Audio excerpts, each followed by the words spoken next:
여러분, 옆에 분들한테 인사하겠습니다. 믿음의 가문을 세우죠 하고, 믿음의 가문을 세웁시다 하고, 옆에 분들, 앞에 분들 인사하겠습니다. 믿음의 가문을 세웁시다. 네, 믿음의 가문을 세웁시다. 우리 청년들 앞으로 믿음의 가문을 세웁시다 그러면 돼요. 네, 믿음의 가문을 세웁시다 이렇게 인사하겠습니다. 네, 35장 1절에서 10절의 말씀, 우리 하나님 말씀 한번 다 같이 말씀 읽도록 하겠습니다. 자, 말씀 읽겠습니다. 시작. 유다의 요시야 왕의 아들 여호와김 때에 여호와께로부터 말씀이 예레미야에게 임하여 이르시되 너는 네갑 사람들의 집에 가서 그들에게 말하고 그들을 여호와의 집 한 방으로 데려다가 포도주를 마시게 하라 하시니라. 이에 내가 하바시나의 손자요 예레미야의 아들인 야사냐와 그의 형제와 그의 모든 아들과 모든 네갑 사람들을 데리고 여호와의 집에 이르러 익다랴의 아들 하나님의 사람 하난의 아들들의 방에 들였는데 그 방은 고관들의 방곁이요 문을 지키는 살룸의 아들 마아세야의 방 위더라. 내가 레갑 사람들의 후손들 앞에 포도주가 가득한 종지와 술잔을 놓고 마시라 권하매 그들이 이르되 우리는 포도주를 마시지 아니하겠노라. 레갑의 아들 우리 선조 요나답이 우리에게 명령하여 이르기를 너희와 너희 자손은 영원히 포도주를 마시지 말며 너희가 집도 짓지 말며 파정도 하지 말며 포도원을 소유하지도 말고 너희는 평생 동안 장막에 살라. 그리하면 너희가 머물러 사는 땅에서 너희 생명이 길리라 하였으므로 우리가 레갑의 아들 우리 선조 요나답이 우리에게 명령한 모든 말을 순종하여 우리와 우리 아내와 자녀가 평생 동안 포도주를 마시지 아니하며 살 집도 짓지 아니하며 포도원이나 밭이나 종자도 가지지 아니하고 장막에 살면서 우리 선조 요나답이 우리에게 명령한 대로 다 지켜 행하였노라. 아멘. 주님을 사랑하시면서 믿음의 가문을 세우기를 원하시는 분들은 아멘 하시기 바랍니다. 5월인데 5월은 뭐 너무 여러분들이 잘 느끼시는 것처럼 사람들이 많이 흥분되어 있는 그런 계절입니다. 충분히 느낄 수 있죠.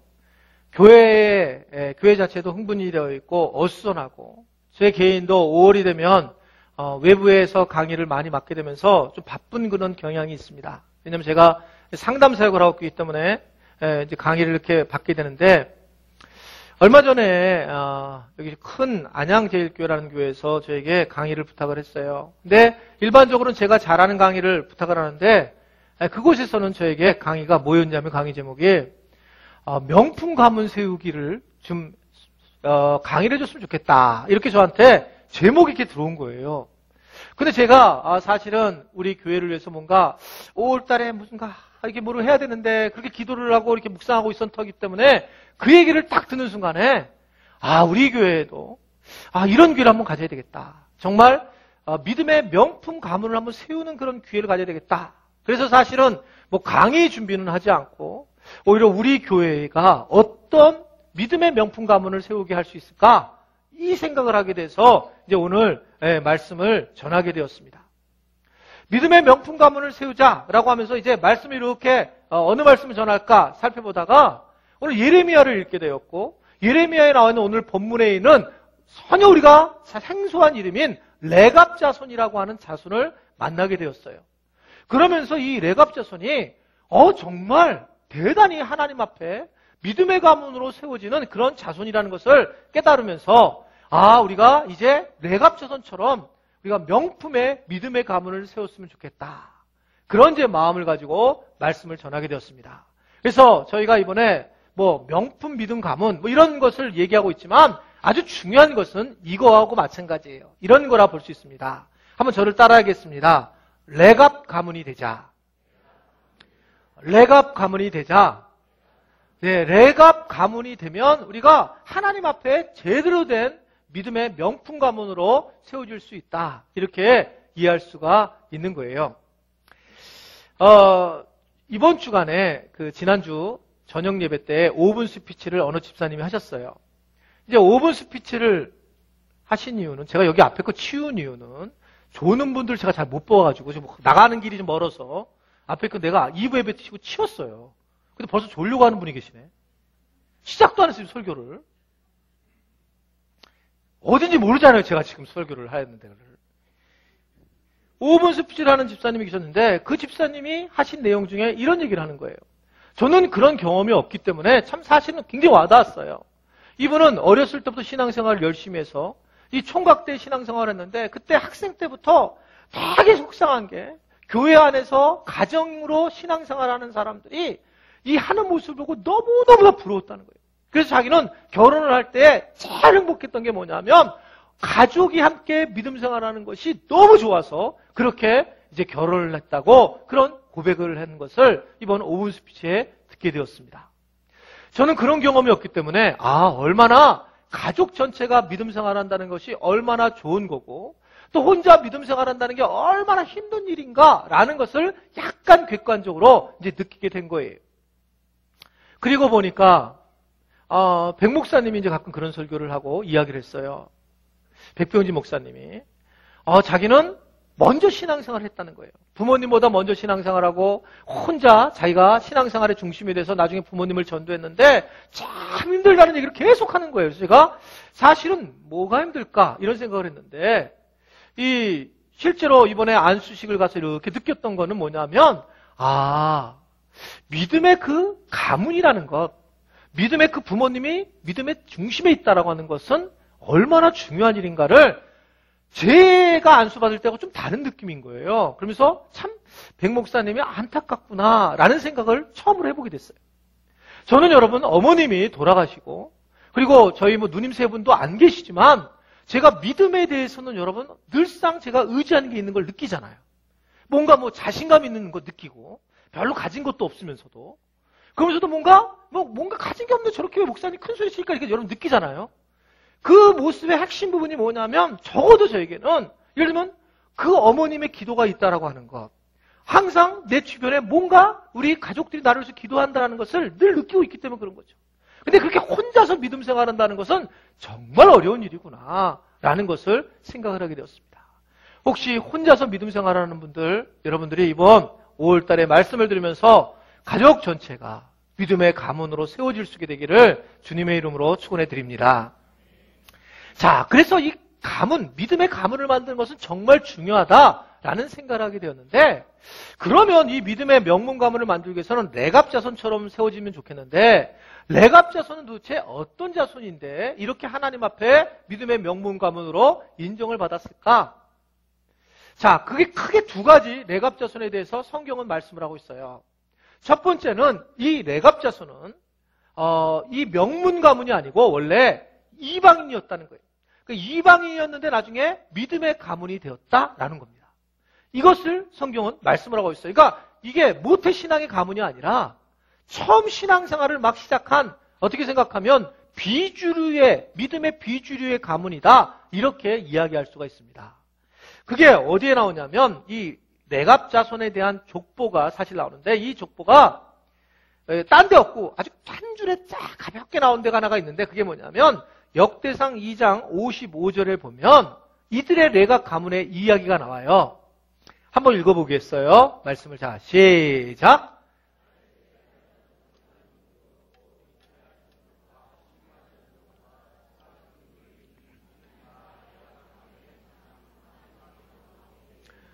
예, 이 야베스에 살던 사람들이 있었는데 레갑 가문의 조상 한맛에서 나왔는데 이들은 겐 종족 사람이다, 이렇게 성경은 얘기하고 있는 거예요. 즉, 그럼 이게 무슨 소리냐? 이것은 레갑 가문 조상이 그 가장의 조상의 그 가문이 한맛인데 사실 들어보지도 못한 족속이라 말입니다. 이 얘기는 반대로 얘기하면 이스라엘 사람들은 어느 족속이었냐면 아브라함의 족속이었어요. 그러니까 아브라함의 족속에서 아브라함의 믿음의 세계라, 이렇게 성경이 얘기한 것처럼, 그러니까 이 믿음의 가문이 아브라함으로 이렇게 쭉 내려와야 되는데 그런 족속이 아니라 한맛 족속이었는데 이들은 겐 족속이다, 이렇게 얘기를 하고 있는 겁니다. 그러니까 이방인이었다, 이 얘기를 하고 있는 거예요. 이방인의 이들이 어디 살았는가? 이들이 산 장소는 아라비아 사막 지역의 파트라 지역에서 살고 있었다고 그렇게 얘기를 해요. 성경에서는 이 지역의 이름이 나오는데 그 지역의 이름이 뭐냐면 성경에 있는 그 지역 이름은 미디안 광야 출신들이라는 거예요. 미디안 광야. 미디안 광야 들어보셨어요? 미디안 광야에 성경에 누가 살았습니까? 이씨가 살았는데 이씨. 이씨. 예. 누가 대통령 이름을 얘기하고 그러세요. 이씨가 살았는데 이드로가 살았어요. 이드로는 누구예요? 모세의 장인이에요. 모세의 장인이 상상컨대 이렇게 얘기는 안 하지만 미디안 출신인 걸 보면 상상컨대 거기 즉 레갑 자손이었을 것이다 라고 추측을 할 수 있는 장면입니다.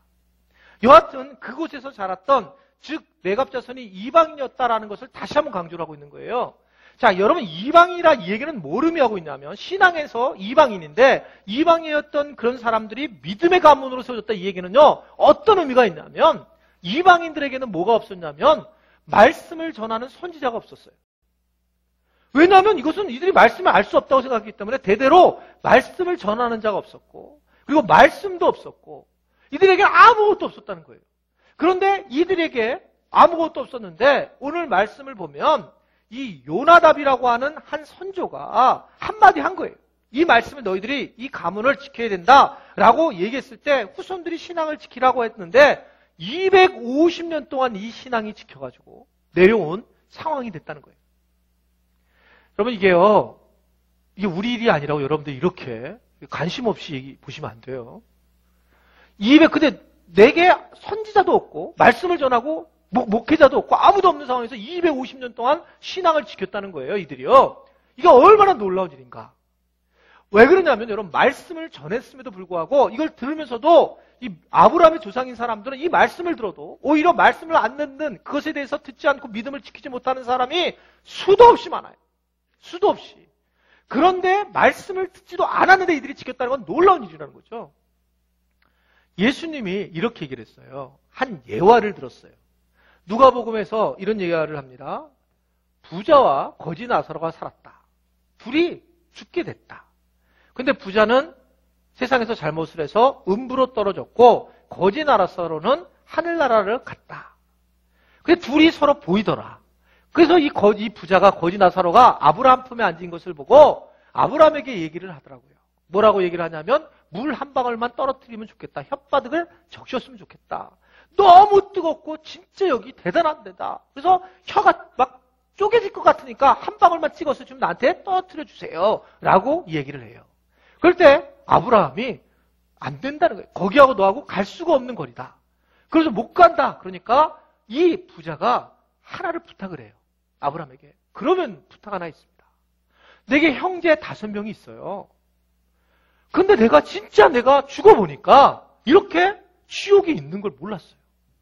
그러니까 형제 5명이 있으니까 제발 우리 거지 나사로라도 보내가지고 좀 제발 좀 그 형제들에게는 이곳에 오지 않게 해줬으면 좋겠어요. 라고 부탁을 해요. 그랬더니 그때 이 아브라함이 대답하는 말, 예수님을 통해서 하시는 말씀이 정말 우리에게 충격적입니다. 여러분 우리에게 충격적인 얘기예요. 그게 뭐냐면 누가복음 16장 31절에 예수님이 이렇게 말씀하세요. 자, 읽어보세요. 시작. 이르되 모세와 선지자들에게 듣지 아니하면 비록 죽은 자 가운데서 살아난 자가 있을지라도 권함을 받지 아니하리라 하였다 하시니라. 무슨 소리예요? 살아있을 때 그렇게 모세가 얘기하고 그렇게 목회자들이 설교자들이 얘기를 하고 말씀을 들었는데 살아있을 때 근데 누가 죽었다가 살아나서 얘기를 해봤자 말짱황이다.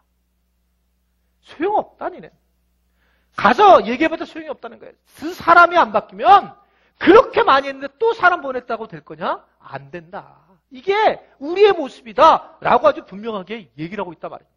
선지자가 왔음에도 불구하고 가득 있음에도 불구하고 아브라함의 출신인 이스라엘 백성에도 불구하고 그런 상황이다 이렇게 얘기를 하고 있는데 그런데 여러분 이 레갑 이 자손들은 이런 사람이 없었다는 거예요. 그런데 오히려 자기네 조상 하나가 얘기를 했다라고 해서 그 말씀을 지켰다. 그래서 레갑 가문이 하나님이 너무 인정한 거예요. 이거 참 대단하다 얘네들은. 그렇게 말씀을 안 들었는데도 그 설교 들을 말씀이 없음에도 불구하고 이들이 250년이나 지켰다라고 하는 것은 놀라운 일이라는 거죠. 저희 그 교회가 품은 발칸 지역에 가보게 되면, 여러분 가시게 될 거예요. 가시게 되면 각 나라가 정교 지역입니다. 정교라고 하는 것은 이제 그리스는 그리스 정교가 있고 불가리아는 불가리아 정교가 있어요. 이걸 다르게 얘기하면 기독교를 자기 토착화시킨 종교예요. 기독교라고 그래요, 본인들은. 근데 정교는 어떤 거냐면 실질적으로 여러분 컴퓨터를 갖다가 이렇게 끌어들이는 걸 아이콘이라고 하잖아요. 그게 여기서 나왔다는 거예요. 정교에서. 정교를 가게 되면 이렇게 액자가 있는데 예배를 드리면 액자에 가가지고 뽀뽀를 해요. 2번을. 그리고 그 밑에 가서 이렇게 만지고. 그게 예배예요. 저는 근데 그냥 그러는 줄 알았더니 그게 아니라 정교들이 가지고 있는 특징 중에 하나가 뭐냐면 요 만지고 뽀뽀를 하게 되면 그 안으로 들어가서 하나님을 만날 수 있는 아이콘. 우리가 아이콘을 틱 누르면 들어갈 수 있는 것처럼 컴퓨터에서 들어갈 수 있는 것처럼 그 아이콘 역할을 하는 것을 믿고 있는 거예요. 그러니까 이것을 믿고 이들이 뽀뽀를 하고 거기서 그것을 신앙심을 얘기하고 그러면서 복음을 만나게 된다. 이 얘기를 하고 있는 거예요. 그런데 어느 날 복음을 직접 만나지 않고 아이콘을 계속 사용하다 보니까 뭐가 복음이 된 거예요? 아이콘이 복음이 된 상황이 된 거예요. 지금요. 여러분 지금 현재 그 사람들은 믿음 생활 열심히 해요. 우리 가가지고 뭐 구경하러 다니면 우리가 신경 안 쓰고 그들이 거기 가서 뽀뽀를 하고 그렇습니다. 근데 이것을 그들은 복음이라고 생각을 하는 거예요. 우리는 보게 되면 말도 안 되는 건데 그 안에 들어가서 실제로 십자가 앞에 엎드려야 되는데 십자가로 들어가는 길 입구에서 아이콘만 누르고 있다고 아이콘을 보면서 그들은 컴퓨터라고 생각하는 거예요. 복음이라고 생각하는 겁니다. 얼마나 안타까울까요? 실제로 만나지 않는 거예요. 주님을 만나지 않고 주님을 잘 만났던 아이콘을, 좋은 아이콘을 만나면 그들이 주님을 만난다라고 생각을 갖고 있는 거예요. 너무 마음이 힘들죠. 선교사님들한테 여쭤봤어요. 그러면 정말 복음을 만난 분들이 없을까요? 그랬더니 원래 복음 만났던 분들이죠. 그 중에 정말 복음을 지키는 또 가문들이 있다는 거예요. 그걸 지키는 가문들 곳곳에 다행히 얼마나 다행이에요. 제가 그때 오늘 설교 말씀을 준비하면서 아 그래 시대에는 레갑 족속과 같은 가문들이 있었구나. 그러니까 그래도 복음을 그 상황에서 지키는 가문들은 철저하게 자녀들에게 복음을 만날 수 있는 길을 알려주고 있는 상황이라고 하는 것을 이야기를 하고 있습니다. 여러분 그런데 우리는 어떨까요? 우리는 그렇게 복음을 많이 듣고 있는데 오히려 많이 듣는 게 아이콘으로 되어 있는 건 아닐까? 우리가 뭐 예수님 믿고 그리고 십자가 이런 얘기인데 이게 아이콘이 돼가지고 여전히 우리도 동일하게 복음을 제대로 못 만나는 그런 존재는 아닌가? 그렇지 않으면 우리가 왜 이렇게 살까? 한번 여러분 생각할 수 있는 시간이 돼야 된다라고 하는 겁니다. 내각 가문은 이들은 말씀을 듣지 않았어요. 그런데 하나 딱 한 사람이 나타나서 이 요나답이라는 사람이 니네가 복음을 지켜라 라고 하니까 이들은 그것을 단단히 지키고 250년 동안 이것을 지켰을 때 믿음의 가문이 되었다는 걸 분명히 우리가 알아야 하는 거예요. 자 그러면 첫 번째는 이들이 이방인데 내각 가문이 믿음의 가문이 됐구나. 자 그러면 두 번째 이게 이제 오늘 말씀을 전하고 싶은 부분인데 레각 가문이 그러면 어떻게 그렇게 250년 동안 이걸 지킬 수 있었을까요? 궁금하잖아요. 250년 동안 지킬 수 있었던 것 이걸 어떻게 지켰을까? 말씀을 안 들으면서도 그것에 대해서 오늘 살펴보려고 해요. 두 번째 어떻게 이들이 믿음의 가문으로 세워질 수 있었는가? 그것은 이들이 아주 중요한 분명한 신앙 기준을 가지고 있었다는 거예요. 한번 저를 따르겠습니다. 분명한 신앙 기준을 가지고 있었다. 이제 요거가 없으면 여러분 그 가정의 가문은 신앙에 대한 중심이 없는 거예요. 네, 우리 가정에 분명한 신앙 기준이 있어야 돼요. 아, 우리 가정은 이것이 아주 분명하다라고 하는 신앙 기준인데 이게 아주 굉장히 세밀해야 된다는 거예요. 그것이 없으면 여러분 교회 열심히 나가라. 어떻게? 열심히 나가는 게 어떻게 나가는 거예요? 주일날만 나가는 거예요? 주일 저녁에 나가는 거예요? 수요일날 나가는 거예요? 새벽기도 나가는 거예요? 금요일에 나가는 거예요? 교회만 열심히 나가. 어떻게 나가요? 여러분 이게 정해지지 않으면 그러면 그 자녀들은 헷갈리는 거예요. 뭘 어떻게 예수님 열심히 믿어. 어떻게 열심히 믿어? 열심히 어떻게 믿는 거예요? 그러니까 우리가 얼마나 뜬구름 잡는지 몰라요. 그런데 아주 분명한 신앙 기준을 가지고 있는 거예요. 뭐 이들이 어떤 신앙 기준을 가지고 있었는가? 오늘 본문 2절부터 10절의 말씀을 보면 하나님이 예레미야 선지자를 레갑 자손에게 보냅니다. 이들이 하나님을 정말 잘 믿는 그런 가정이기 때문에 레갑 족속들을 다 한 가문을 하나님의 아들들의 집에 한 가방에 모여, 한 방에 모여요. 모이게 돼가지고 이 예레미야가 이만한 대접에다가 포도주를 따라요. 그리고 포도주를 쫙 돌려요. 포도주를. 한 잔씩 해라. 그리고 돌려요. 한 잔씩 하라 돌리는 장면에 응답하는 게 6절에 나와 있어요. 이들이 대답하는 장면이. 자, 6절 한번 읽어보세요. 자, 시작.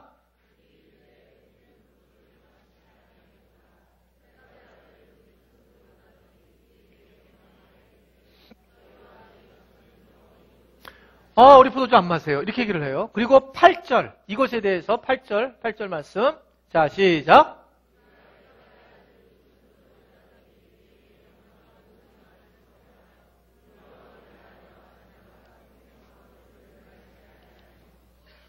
왜? 정확하게 가치관을 얘기했어요. 기준을 얘기했어요. 그 요나답이 이들이 250년 동안 지키게 할 수 있었던 게 뭐냐면 정확한 거였어요. 너희들은 평생 동안 포도주를 먹지 마라. 근데 아내도 먹지 말고 자녀도 먹지 말고 아무도 먹지 마라. 근데 이들이 250년 동안 먹지 않았다는 거예요. 할렐루야. 정말 놀라운 일이잖아요. 대단하잖아요. 250년 동안 아내도 안 먹고 자기는 안 먹을 수 있는데 다 안 먹었다. 그래서 여러분들은 혹시 태어나서 여러분 자녀든지 여러분 남편이든지 한 잔을 했다면 명품 믿음 가문을 못 만드는 거예요. 한 잔을 했다면 끝나는 겁니다. 오늘 이제 설교는 여러분 상관이 없는 설교가 되는 걸까요? 자, 그러니까 이 부분은 이제 굉장히 중요한 부분입니다. 여기서 신앙 기준을 얘기를 하면서 자, 이들이 첫 번째 정확한 신앙 기준을 뭐라고 정했냐면 레갑 자손들은 평생 동안 포도주를 마시지 않았다는 아주 구체적인 신앙 기준을 가지고 있었단 말입니다. 자, 8절에 그래서 그런 얘기가 나왔는데 그렇다면 여러분 레갑 자손이 정말 우리 가족은 평생 동안 포도주를 마시지 않았다 이 얘기를 들으면 우리는 일반적으로 자, 술을 먹지 말아야 한다라는 것을 이야기를 하는데 이 얘기도 맞습니다. 그러니까 우리가 정말 우리 가문이 자, 이 멋진 믿음의 가문을 만들려면 술을 먹지 말아야 된다. 먹지 마! 그래가지고 딱 못 먹겠어요. 아내도 못 먹게, 아내가 옛날에 많이 먹었는지 몰라요. 아내를 못 먹게 하고, 자녀도 못 먹게 하고, 하여튼 못 먹겠어요. 그래서 쫙! 명품 믿음 가문. 딱 만드는 거예요. 다 마음이 아프죠, 이 얘기 들으면. 왜냐면, 일단 우리가 술과 연결된 문제라고 생각을 해서 이 문제가 이루어지는 겁니다. 근데 잘 말씀을 드셔야 돼요. 지금 이 술에 대한 당시 상황과 배경을 우리가 알아야 돼요. 중요한 거는. 술 얘기기도 하지만 더 중요한 것은 상황과 배경의 문제예요. 여러분, 이번에 우리 선교팀이 갔죠? 그래서 가서 제일 많이 이야기 들은 게 뭐냐면 선교사님들이 그러는 거죠. 예수님은 멀리 동양에 있는 걸 가지고 예화로 삼는 게 아니라 주변에 있는 것들을 보고 예화로 삼는다 이거예요. 자, 예수님께서 이런 말씀하셨어요. 예수님께서 들에 핀 백합화를 보라. 근데 성지에 가면 백합화가 없다는 거예요. 백합화가. 그래서 저희들이 가서 보니까 너무너무 예쁜 꽃들이 굉장히 많아서 그 사진을 많이 찍어왔어요. 아주 파란 꽃이. 너무나 빨간, 아주 진한 빨간 꽃. 이게 무슨 꽃이냐, 성교사님, 이게 무슨 꽃이냐면 이거 양귀비라는 거예요. 근데 양귀비는 그리스에 갈 때 전체가 빌립보 지역이 다 그냥 양귀비예요. 그 양귀비인데 그냥 양귀비가 아니라 개양귀비. 개. 예수님이 이제 이렇게 제자들에게 폼 잡고 말씀하실 수 있죠. 들에 핀 개양귀비를 보라. 좀 안 좋잖아요.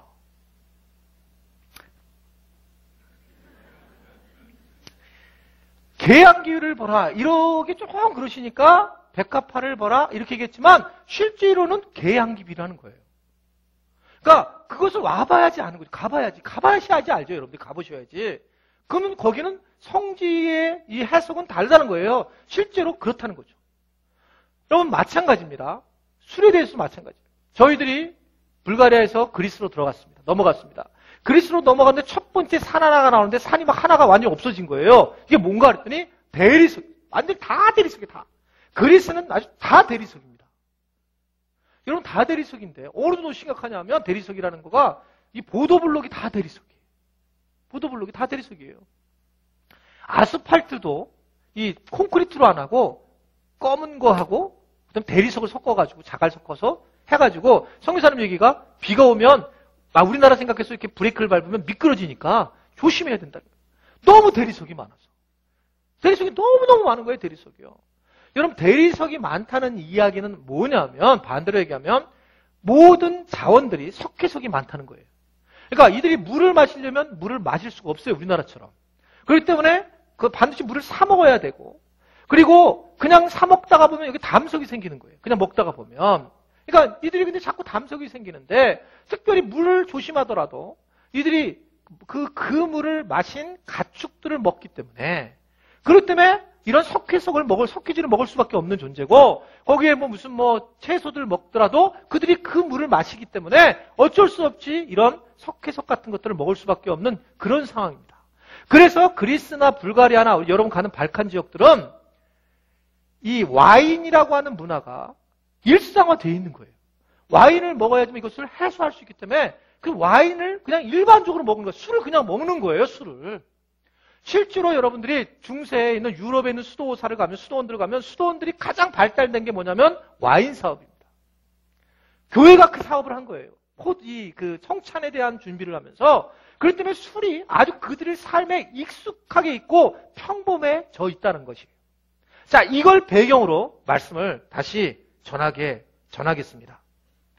자, 그러면, 그렇다면 레갑 자손들이 술을 평생 동안 포도주를 마시지 않았다라는 내용은 뭐일까라고 할 때, 이것은 이들이 늘상 아무나 누구나 다 와인을 마시는 일상적인 습관처럼 이것은 술을 먹었느냐 안 먹었느냐의 중요성보다는 뭘 의미하고 있냐면 그렇게 세상 사람처럼 익숙한 방식으로 살지 않겠다라고 하는 고백이에요.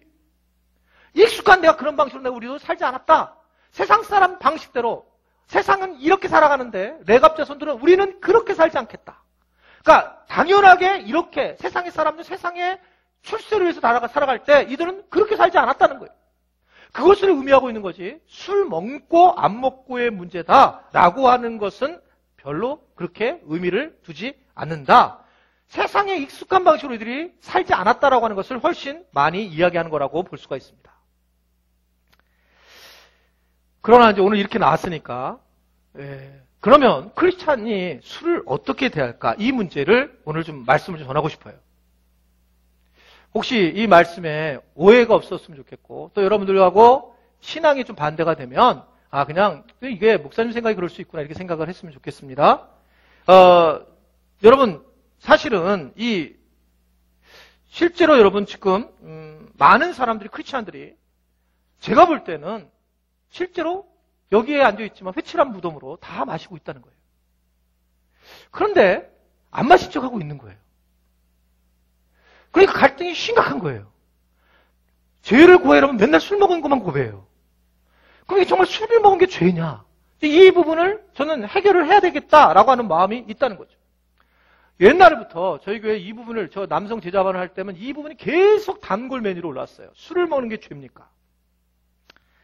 어떤 분은 우리 교회 그분이 안수 집사님 되셨어요. 술상무가 계셔요. 술상무. 이분은 너무 힘든 거예요. 왜냐하면 저희 또래 당시에는 여러분 술을 같이 먹어줘야지만 오더를 딸 수 있었어요. 근데 이걸 줘서 가서 먹어야 되는데 너무 힘들다는 거예요. 그런데 어쩔 수 없이 내가 이 직업이기 때문에 갈 수밖에 없는 이야기를 하는 거예요. 실제로 술을 안 먹으면 세상에 살 수가 없는 게 기독교인들의 현실의 모습이라고 하는 것을 충분히 엿볼 수 있었단 말입니다. 그러니까 그게 삶이었단 말입니다. 이걸 어떻게 해야 되는지 질문을 했는데 여하튼 이분이 교회에서 안수집사님이 됐고 지금은 술상무를 끝냈어요. 그리고 이번 주에 저희 청년 하나가 페이스북에 글을 올렸습니다. 일부 예배에 나왔는데 그 청년이 이렇게 올렸어요. 그 내용은 간단하면 이런 내용이었습니다. 후배 하나가 들어왔다. 영어 실력도 훌륭하고 술 실력도 훌륭하다. 나보고 선배들이 너랑 비교된다고 얘기하더라. 제가 보면서 깜짝 놀란 건 뭐냐면 나는 청년들이 어떤 상황인지 모르니까 요사이 청년들은 보기에 술과 영어 실력을 동일하게 보는구나.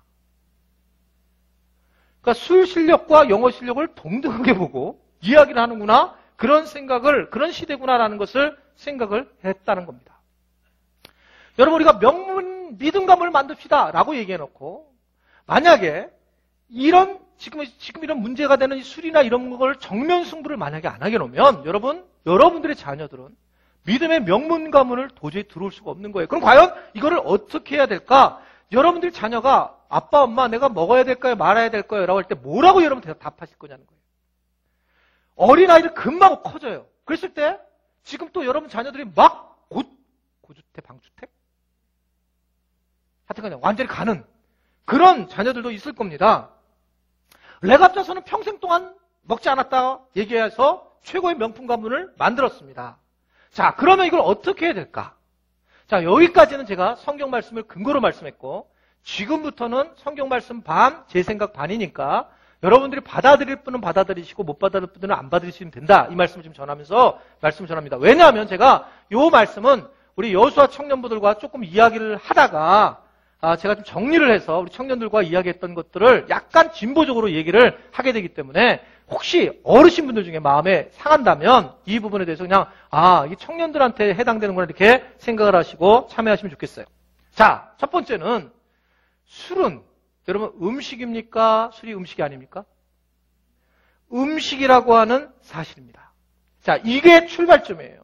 술이 음식이기 때문에 술을 많이 먹으면 음식을 많이 먹는 것과 똑같아서 독이 될 수 있고 그리고 약이 될 수가 있다. 이 문제입니다. 이 문제예요.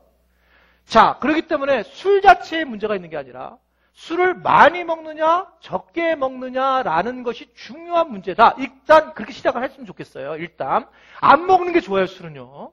근데 일단 그렇게 생각을 해보자는 겁니다.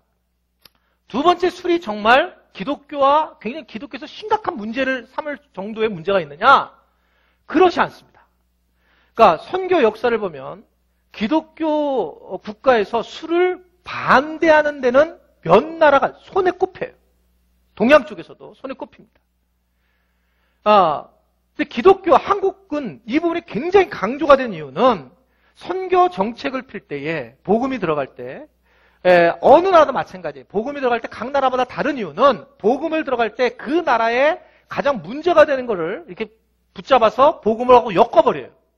그러니까 예를 들면 예수 믿으면 세례를 주려고 하면 이 나라에 우리가 이 복음이 들어올 때에 이 나라는 전체가 다 술을 권하는 사회였어요.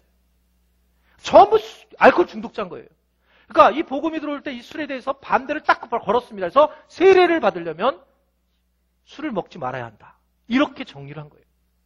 그래서 복음이 제대로 들어가도록 그렇게 만든 것이 우리나라의 이 선교 초창기 정책이었습니다. 그래서 당연히 술을 기독교인들은 먹지 않는다로 정리를 한 겁니다. 복음을 만난 사람들은 술을 먹지 않는구나로 발전이 된 겁니다. 자, 그래서 우리는 세 번째는 술을 먹고 안 먹고가 천국과 지옥을 가는 것은 아닙니다. 술 먹으니까 천국이고 또 술을 먹으니까 마귀 새끼고 그건 아니에요. 먹은 사람이 마귀 새끼지 술이 잘못된 건 아닙니다. 아멘을 안 하는 이유는 다들 지금 그러고 있다는 얘기예요.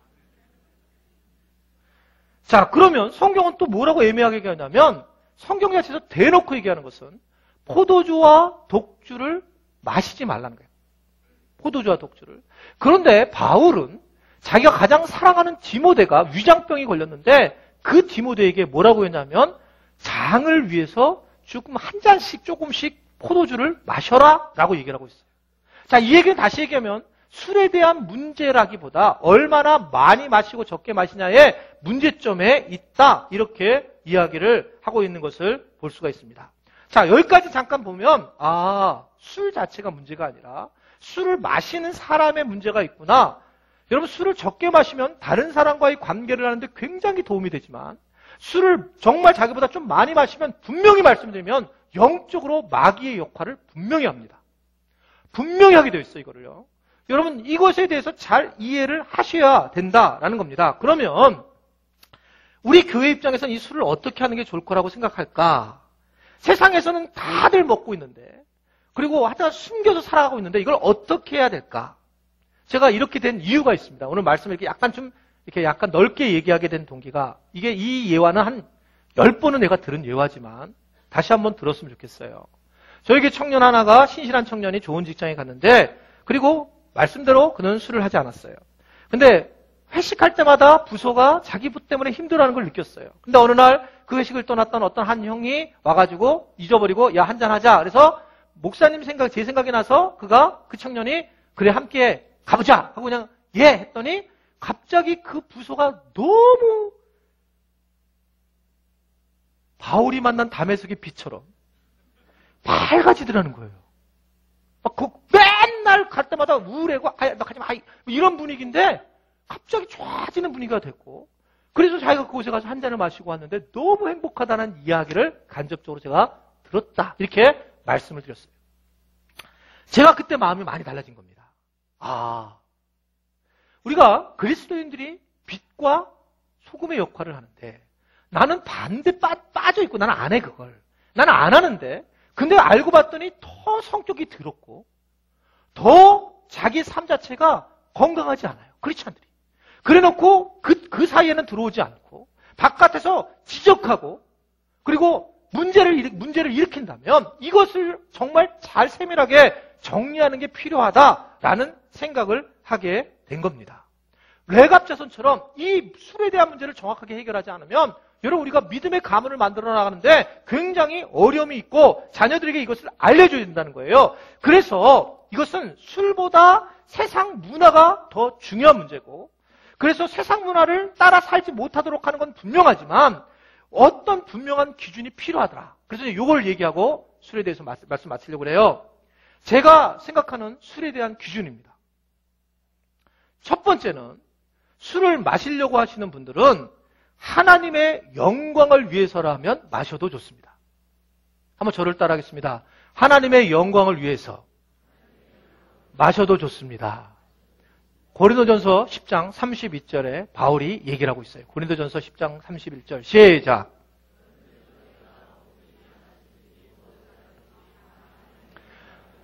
내가 지금 하는 일이 하나님의 영광이라면 마셔도 돼요. 마셔도 됩니다. 근데 이게 나를 위해서, 나를 위로하기 위해서 먹는 거라면 분명히 생각해야 됩니다. 자, 그러면 이게 좀 약간 애매하죠?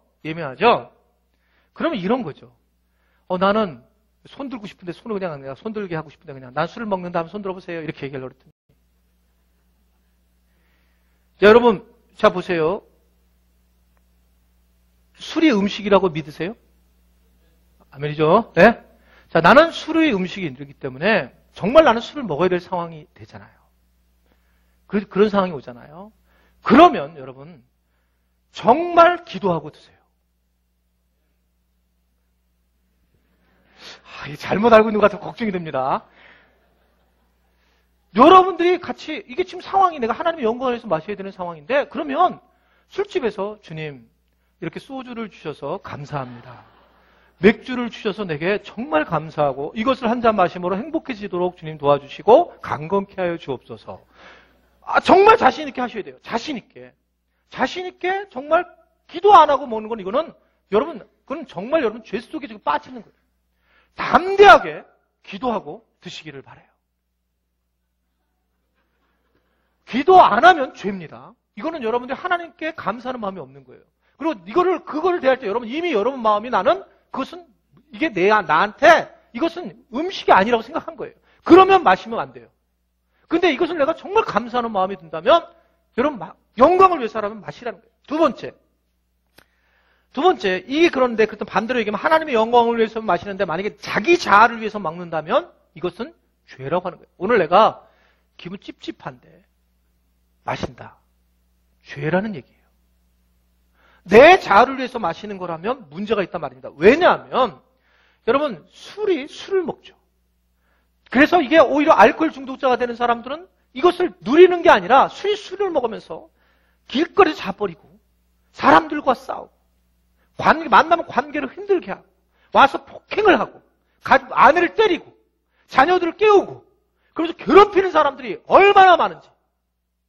여러분 술의 문제가 아니라 그 사람이 문제인 거예요. 그 사람이 술을 많이 먹으면서 문제를 일으키는 거예요. 그러면서 지금 와 이게 목사님 이번에 이거 잘 잡아서 얘기해야지 이렇게 지금 눈이 번뜩번뜩 이러면 회개하셔야 돼요.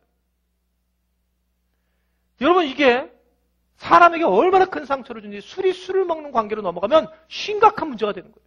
진짜 그것은 마귀 새끼가 되는 겁니다. 자아를 위해서 먹는 것은 아니다.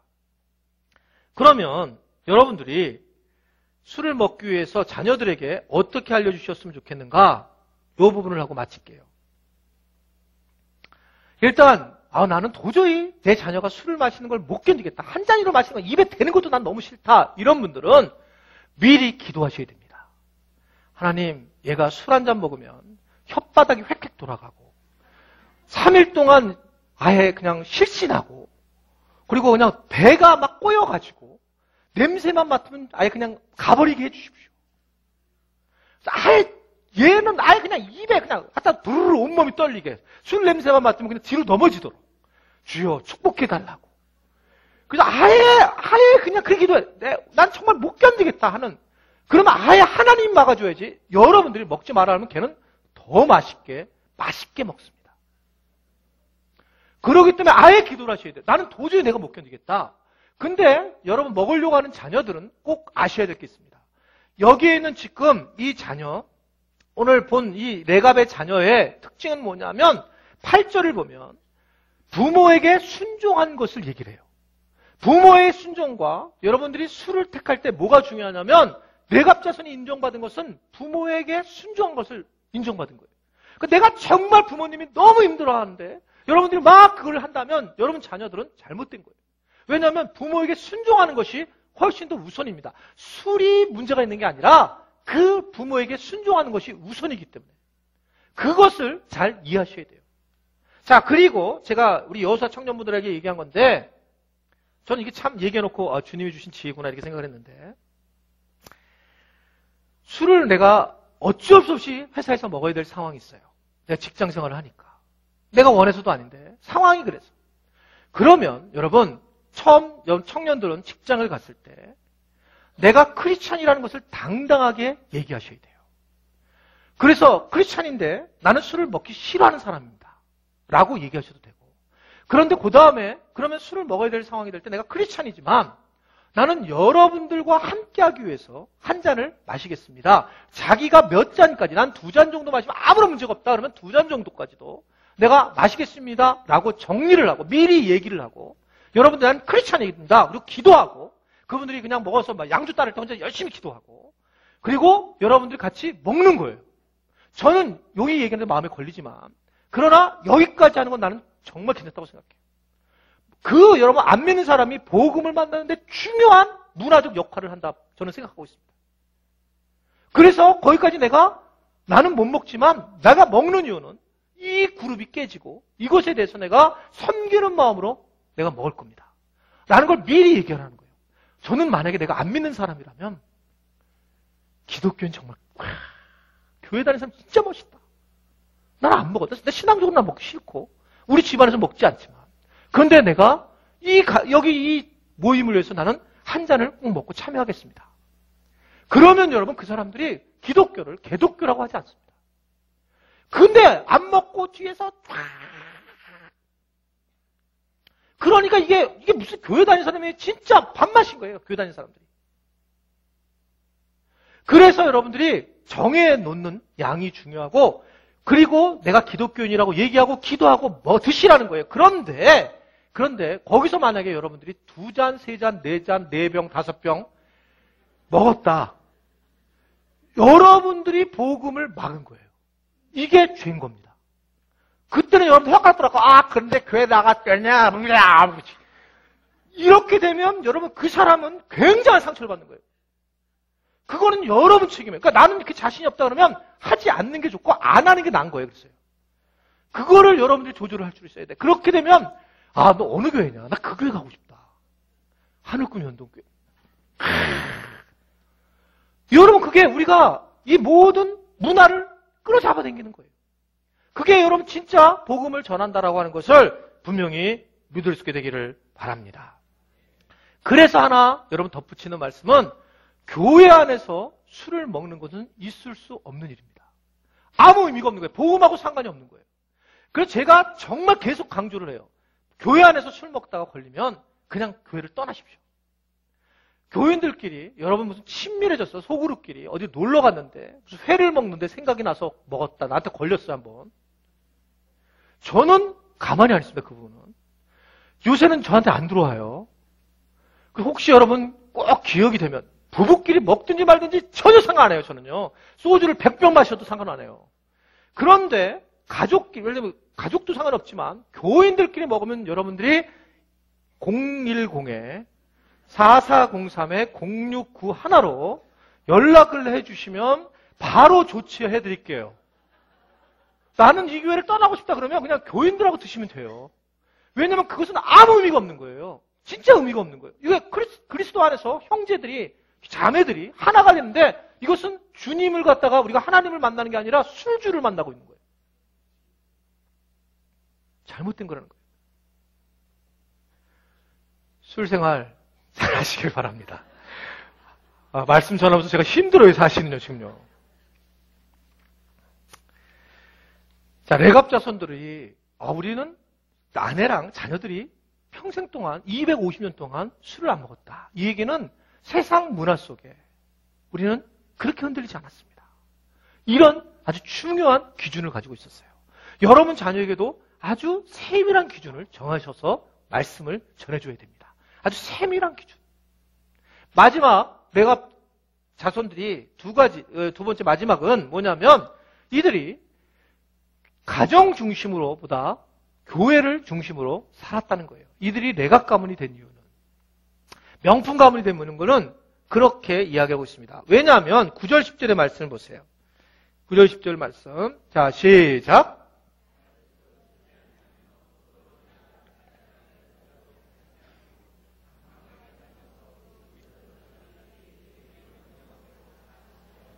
예. 살 집도 내가 짓지 않고 포도원이나 밭, 종자도 안 갖고 먹고 사는 문제에 신경을 안 썼고 장막, 교회에 살면서 선조가 얘기한 대로 다 직행했다는 거예요.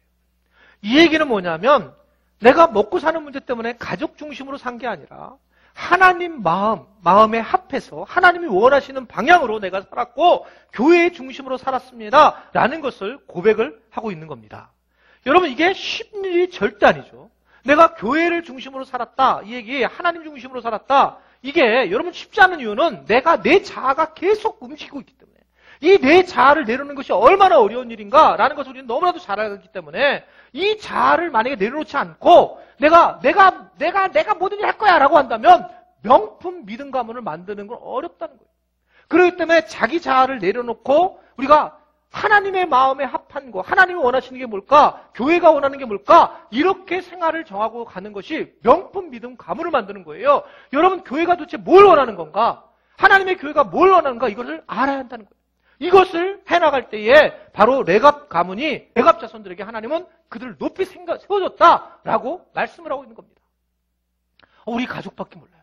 우리 애밖에 몰라요. 5월 5일날 어린이날인데 우리 애들만 데리고 놀러 가요. 교회는 체육대회를 하는데. 그게 전체적으로 교회가 움직이고 있는데.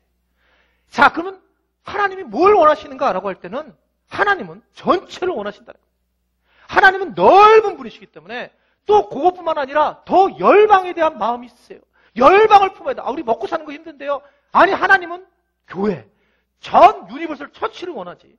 우리에게 로컬 처치, 우리만 알고 이런 걸 원하지 않아요. 그래서 우리 교회가 발칸으로 나가는 겁니다. 아버지의 마음을 품고 나가는 거지. 우리의 힘으로는 안 되는 거죠. 안 되는 거예요. 여러분, 그것에 대해서 정확하게 얘기하는 게 니네 가정만 아는 게 아니라 하나님의 가정, 교회를 내가 그걸 위해서 살겠노라 라는 그런 가문을 만들라는 거예요. 이 말씀하고 마칠게요. 수요기도회 때 말씀을 전했지만 아마 여러분들이 안 나오시는 분 많으니까 제게 두 자녀가 있습니다. 아들하고 딸인데 아들은 믿음 생활하는데 조금 걱정이 안 돼요. 그리고 믿음이 있습니다. 그래서 지금 인도에 가서 선교사로 있기 때문에 괜찮습니다. 얘에게는 소망이 있다면 살 빼는 게 소망이에요. 근데 지금은 조금 이제 네팔에 가서 굉장히 고생 많고 살이 많이 빠진 것 같아요. 아주요. 어떻든 그렇게 돼서 걔에 대해서는 걱정이 없는데 우리 딸이 걱정이에요. 이제 우리 딸은 일단 걱정의 출발점은 장씨 여자라는 거가 출발점이었습니다. 장씨 여자라고 하는 것은 저는 장씨 남자는 저같처럼 정말 착해요, 다. 근데 장씨 여자들은 장희빈, 장록수, 장영자, 그리고 장다희 이렇게 해서 100년 만에 이렇게 사이클로 장씨의 강한 여자들이 나오는데 우리 딸 다희가 나올 때가 100년째가 됐어요, 거의요. 어렸을 때부터 얘가 심상치 않게 벌써 이미 고집이 셌고 그리고 얘한테는 뭐 강제로 가르칠 수가 없는 상황이었어요. 그래서 이것을 저희 아내가 너무 잘했어요. 그 아이를 계속 대화를 하고 우리가 한 번도 얘한테 저녁 예배를 나오라든지 아니면 주일 예배를 드려라 이런 얘기 한 적이 없어요. 목사님 자녀이기 때문에. 오히려 그냥 걔는 놔뒀어요. 계속 놔둬서 아마 우리 교회 교인들이 걔를 선생님으로 맡았던 우리 교회 집사님들 또 우리 청년들이 되게 힘들어했어요. 걔 때문에. 알고 있습니다. 심신한 사이를 표합니다. 아주 힘들어했어요. 그리고 같은 또래들, 뭐 민규 또 뭐 이렇게 또 양장로님 아들 이렇게 되게 힘들어했고 걔가 뭐 아주 대단한 아이였으니까. 근데 이제 얘가 대학에 갔죠. 그리고 미술을 하는데 올해 대학에 들어갔습니다. 대학에 들어가서 뭐 아주 좋은 대학은 아니지만 어떻든 본인이 정말 행복하게 지낸 줄 알았어요. 저는 아내한테 이 얘기를 별로 못 들었어요. 근데 얘가 설교 주일날 예배를 드리면서 설교 말씀을 들으면 예전에는 졸다가 맨날 졸았어요. 제가 맨날 존다고 얘기했잖아요, 걔는. 근데 얘가 반응을 하기 시작한 거예요, 갑자기 대학에 와서. 반응을 하기 시작하고 뭐 저는 이 얘기를 처음 들었는데 예배만 들으면 얘를 오늘 명품 믿음 가문을 만들자 그러면 얘가 들어가자마자 엄마한테 막 울면서 나는 어떻게 명품 믿음 가문을 어떻게 만드냐고 나는. 그러면서 막 속상하게 얘기를 하더라는 거예요. 하나님을 만나고 싶다 이런 얘기를 하더라는 거예요. 그래서 때가 됐나 보다. 이 생각을 했어요. 그래서 제가 이번에 발칸을 갔다 와서 그냥 밥 먹는데 지나가는 듯이, 그냥 지나가는 듯이에요. 뭐 심각하게 얘기할 것도 없고 지나가는 듯이 밥 먹으면서 다희야, 불가리아 선교사 되는 게 어때니? 그랬더니 얘가 조용하게 콜. 그래서 얘가 불가리아 선교사로 가게 됐어요. 1년을 일단은 공식적으로 가고 2년 정도 갔다가 그 다음은 주님이 하셔야 될 일이지만 이번에 우리 다니엘 청년부가 불가리아 들어갈 때 발칸 들어갈 때 같이 들어가서 나오지 않기로 했어요. 생각을 해보면 우리는 아무것도 걔한테 믿음 가르친 거 없어요. 그래서 제가 설교 준비하면서 얘가 근데 왜 이렇게 됐지? 그렇잖아요. 얘가 무슨 뭐 결단하고 그런 것도 없는데 그럼 자기는 굉장히 행복해하는 거예요. 지금 너무너무 행복해하는 거예요. 내가 그냥 네가 한국에 있는 대학을 안 가도 그냥 나는 아빠는 엄마는 문제 없다. 네가 어디든지 가도 상관없다. 이제는. 네가 근데 대학을 떨어져서 그렇게 가는 건 네 자존감이 힘드니까. 그냥 어디를 네가 이제 가셔도 상관이 가게 됐습니다. 제가 말씀드린 것은 여러분, 그래도 우리 다희를 보고 와 이러지 마세요. 부담 주면 안 가! 이렇게 얘기돼요. 가능성 많은 아이예요.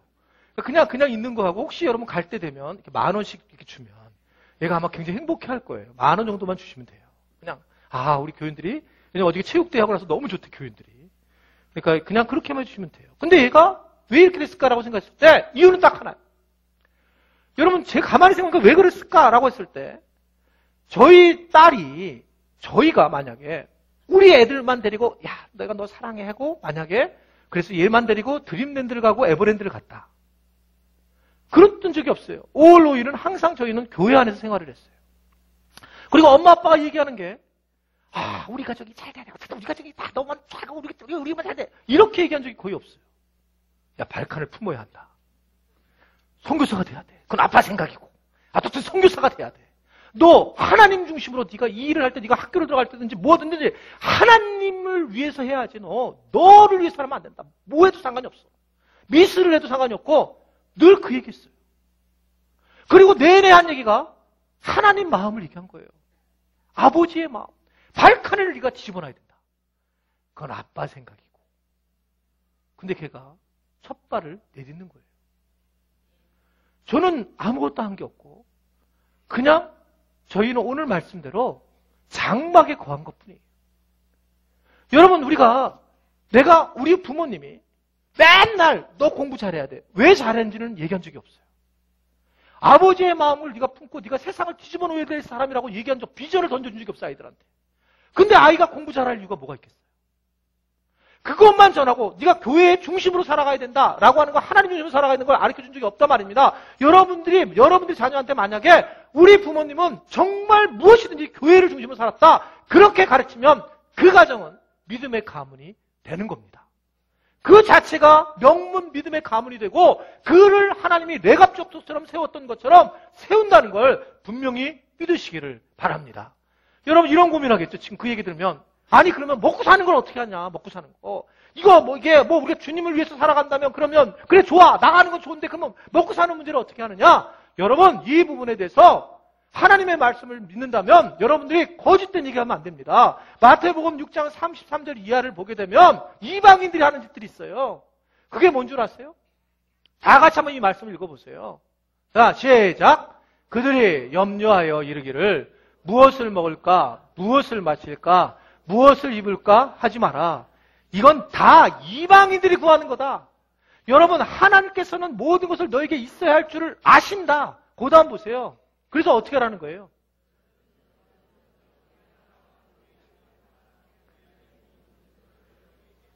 하나님의 나라와 의를 구하는 거예요. 여러분들이 가정 중심이 아니라 교회 중심이 되란 말입니다. 하나님 중심으로 되면 모든 것을 너에게 더해 주시겠다.